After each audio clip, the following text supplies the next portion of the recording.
Hi friends, இன்னைக்கு நாங்க பார்க்க போறது Asus ExpertBook B1500C லேப்டாப்போட ரிவ்யூ வாங்க பார்க்கலாம். இந்த லேப்டாப்பை பத்தி பார்த்தோம்னா இதோட ப்ராசஸர் பார்த்தீங்கன்னா i5 11 Gen தந்திருக்காங்க.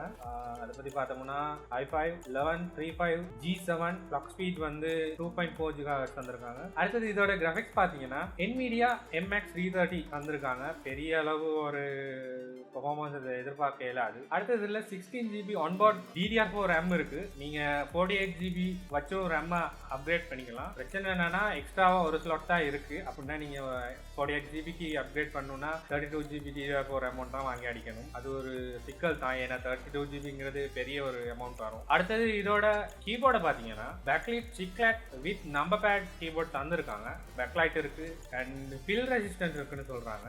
பில்லை பத்தி யோசிச்சு பார்க்கல, ஏன்னா இந்த லேப்டாப் என்னோட இல்ல, அதனால அதை யூஸ் பண்ணி பார்க்கல. பட் நல்ல குவாலிட்டியில தான் இருக்கு. அடுத்தது இதோட பேட்டரியை பாத்தீங்கன்னா 41W பேட்டரி ஒன்று தந்திருக்காங்க, lithium ion battery. Power adapter பாத்தீங்கன்னா 90W DC பவர் அடாப்டர் ஒன்று தந்திருக்காங்க. அடுத்த விஷயம் என்னன்னா லேப்டாப் வெயிட்ட பாத்தீங்கன்னா 1.73 kg தான் இருக்கு.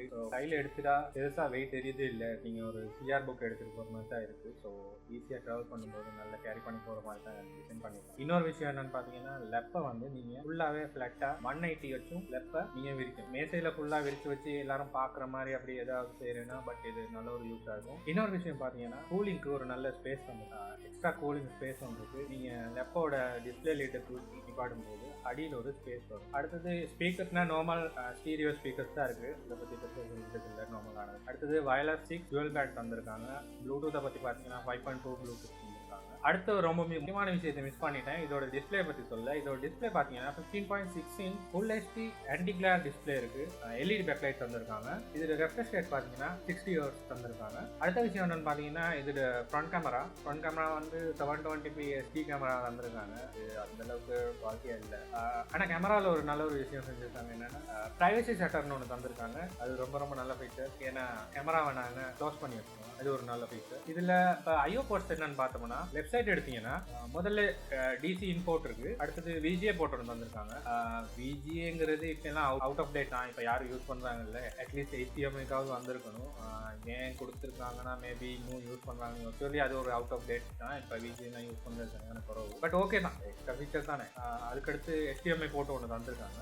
அது இல்லாம லெஃப்ட் சைட்ல பாத்தீங்கன்னா 2 USB A டைப்ல 3.2 ஜெனரேஷன் 2ல 2 போர்ட் இருக்கு. அடுத்தது இதோட ரைட் சைடில் ஒரு போர்ட் ஸ்பெக்ட்னு பார்த்தோம்னா RJ45 போர்ட் ஒன்று இருக்கு.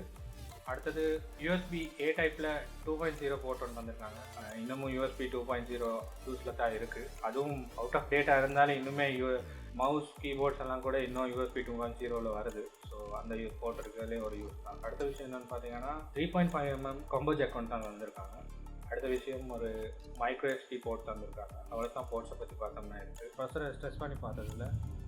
கிட்டத்தட்ட பார்த்தீங்கன்னா 3412 PTS மாதிரி தான் வருது. இதை விட என்னோட பிசி 6th Gen PC ஒன்று தான் என்கிட்ட இருக்குது. அதில் 4000க்கு மேலே விஜே கார்டு இல்லாமே அதில் 4000க்கு மேலே ஸ்ட்ரெஸ் ஆகுது. ஸோ அப்படி பார்க்கும்போது இது ஒரு மிட் ரேஞ்ச் பெர்ஃபார்மன்ஸ் உள்ள ஒரு லேப்டாப் தான். பட் அதுக்காக லேப்டாப் மோசம்னு சொல்லலை. பட் நார்மலி ஒரு ஆஃபீஸ் எக்ஸிக்யூட்டிவ் மாதிரி இல்லை ஒரு ஸ்டூடெண்ட்ஸுக்கு யூஸ் பண்ணலாம். பட் ஹை பெர்ஃபார்மன்ஸ் எடுக்க இயலாது. இதில் ஹை பெர்ஃபார்மன்ஸ் நான் சொல்கிறேன், வீடியோ எடிட்டிங் மாதிரி பெரிய வேலைகள்லாம் இதில் செய்ய இயலாது. மற்றபடி பார்த்தீங்கன்னா இதில் நிறைய நல்ல ஃபீச்சர்ஸ் இருக்குது. அதனால இந்த லேப்டாப்பை நாங்கள் கண்டிப்பாக ரெக்கமெண்ட் பண்ணுவோம். அதோட ஒரு எக்ஸ்ட்ரா ஃபீச்சர் என்னன்னு பார்த்தீங்கன்னா இதில் ஃபிங்கர் பிரிண்ட் சென்சரும் தந்திருக்காங்க. அதை நான் முதல்ல சொல்லலை. இதில் உள்ள ஃபிங்கர் பிரிண்ட் சென்சரை பற்றி சொல்லணும்னா பவர் பட்டனோடய தந்திருக்காங்க. அது ஒரு மைனஸ் பாயிண்ட் தான் என்ன பொறுத்தவரை. ஏன்னா 2005-6லேயே ஹெச்பி லேப்டாப்ஸ்லாம் ஃபிங்கர் பிரிண்ட் சென்சர் வேறையாக தான் இருக்கும். இது பவர் பட்டனோட இருக்கிறது என்ன பொறுத்தவரை ஒரு பிரச்சனை தான். ஸோ அதை வந்து பவர் பட்டனோட இல்லாமல் இதுலேயே தந்திருக்கலாம். ஸோ இந்த லேப்டாப் பற்றி எடுத்தோம்னா ஒரு மிட் ரேஞ்ச் ஒரு நல்ல ஒரு பெர்ஃபார்மன்ஸ் உள்ள லேப்டாப் தான். கண்டிப்பாக நாங்கள் இதை ரெக்கமெண்ட் பண்ணோம். ஒரு 100க்கு ஒரு 70% மார்க்ஸ் தரலாம். அண்ட்